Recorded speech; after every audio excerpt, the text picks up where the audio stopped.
একসময় এক কৃষকের মালিকানাধীন একটি গাধা ছিল। গাধাটি বৃদ্ধ এবং ক্লান্ত ছিল, এবং তার মালিক তার সাথে সদয় আচরণ করেছিলেন, কিন্তু তবুও তাকে কঠোর পরিশ্রম করেছিলেন। একদিন গাধাটা একটা ভারী খড়ের বোঝা নিয়ে বাজারে যাচ্ছিল। তিনি খুব ক্লান্ত ছিলেন এবং আশা করেছিলেন যে তিনি কিছুক্ষণ বিশ্রাম নিতে পারবেন। হাঁটতে হাঁটতে তিনি সবুজ ঘাসের একটি মাঠ দেখতে পেলেন এবং মনে মনে ভাবলেন, আমি যদি এখানে একটু বিশ্রাম নিতে পারি এবং এই সুস্বাদু ঘাস খেতে পারি, তাহলে আমার অনেক ভালো লাগবে। তাই পথ ছেড়ে মাঠে নামার সিদ্ধান্ত নেন। গাধা যখন ঘাস খাচ্ছিল, তখন সে বুঝতে পারল যে ঘাসটা খুব সুস্বাদু, কিন্তু তার পিঠের ভার আরও ভারী হয়ে আসছে। গাধাটিও লক্ষ্য করল যে সে যে পথ অনুসরণ করতে হবে, তার থেকে সে দূরে সরে যাচ্ছে।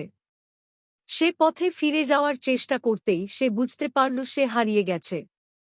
দিন গড়িয়ে রাত হয়ে যাওয়ার সাথে সাথে গাধাটি রাস্তার দিকে ফিরে যাওয়ার পথ খুঁজে পেল না।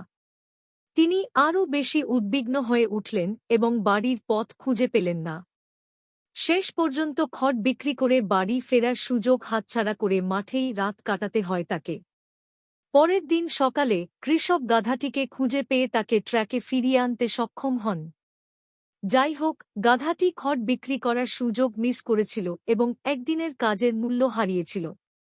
গল্পের নৈতিকতা: তাৎক্ষণিক তৃপ্তি বা স্বল্পমেয়াদী আনন্দ কখনও কখনও দীর্ঘমেয়াদে বড় ক্ষতির কারণ হতে পারে। সাময়িক আনন্দের দ্বারা বিভ্রান্ত না হয়ে আমাদের দায়িত্ব এবং লক্ষ্যগুলিতে মনোনিবেশ করা গুরুত্বপূর্ণ।